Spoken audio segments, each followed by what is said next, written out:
Hello and welcome to the Circle of Fifths video.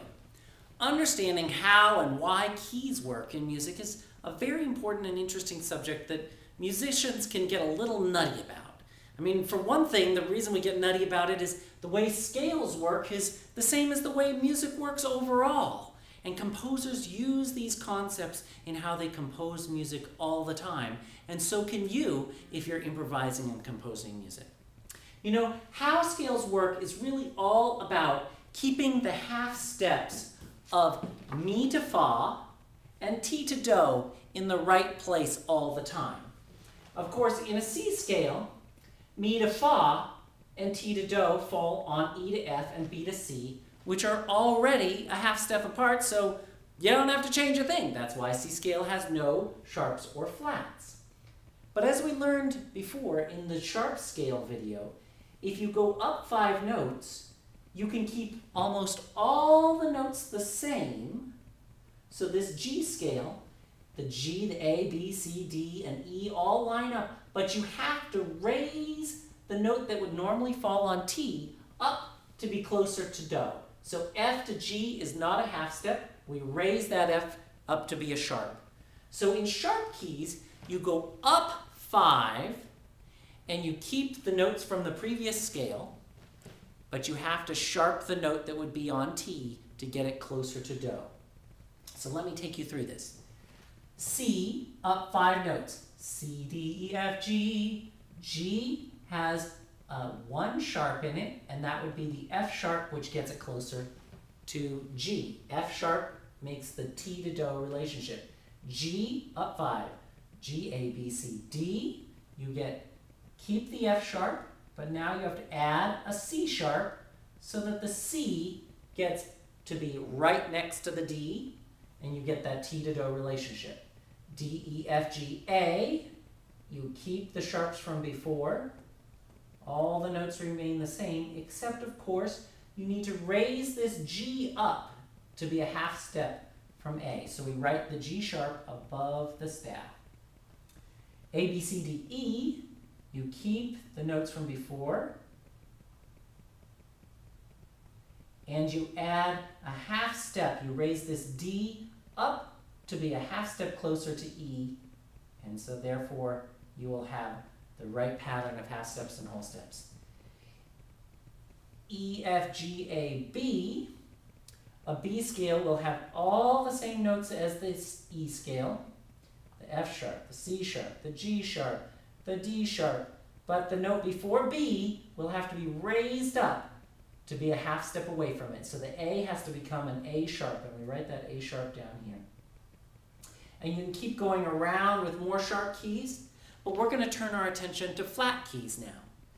The same pattern that worked for sharps works in reverse for flats. Instead of going up 5 notes, you go down 5 notes. So if we started on C here and go down 1, 2, 3, 4, 5, we would land on F. Now, the T to do, E to F is just fine. We don't need to change a thing. But the mi to fa pattern right here, mi to fa, A to B, that is a whole step. So we need to lower that B down to become a B flat. And of course, we'll lower all the B's to become B flats, because if F is do, mi to fa will always be A to B flat. The way we write that is by putting a flat on the middle line where B is. So this is the key signature for B for F major. F major has a B flat in it. Now if we count down 5 notes from F, 1, 2, 3, 4, 5, and put our do lands on the B flat. The note we just made flat becomes our new do. And let's look. Oh, A to B flat, that's just fine still. That's a half step. But our problem is at the mi to fa. D is mi, that's fine. but E needs to be lowered down to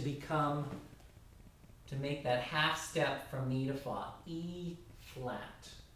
Same thing over here. E flat. Now this gets a little complicated, so pause the video anytime you need to and review. We've just determined that B flat has two flats. It keeps the flat from before. That was our B flat. And it added a new flat, E flat, to make that mi-fa relationship. Count down 5 from B flat now. 1, 2, 3, 4, 5. Our new key is E flat. Well, that's kind of interesting. That's the same note that we just made into a flat. And of course, D to E flat is T to Do. That's just fine. Everything lines up perfectly except our mi to fa relationship. What do we have to do? We have to lower A down to be closer to the G. Make the A flat. Make all A's flat. And so our key signature for E flat major, well, you'll keep the flats from before, B flat and E flat, and you're going to add an A flat. And what do you think the next key is? The key that's going to have 4 flats? Let's see if you can guess. 1, 2, 3, 4, 5 notes lower. Of course, it's the note we just flatted. It's A flat.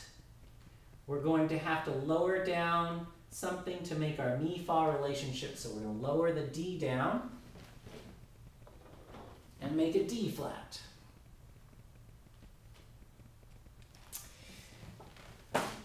So each time you go down a fifth, you keep all the flats from the previous scale and you add a new one on the 4th scale degree to bring it down closer to make that mi-fa.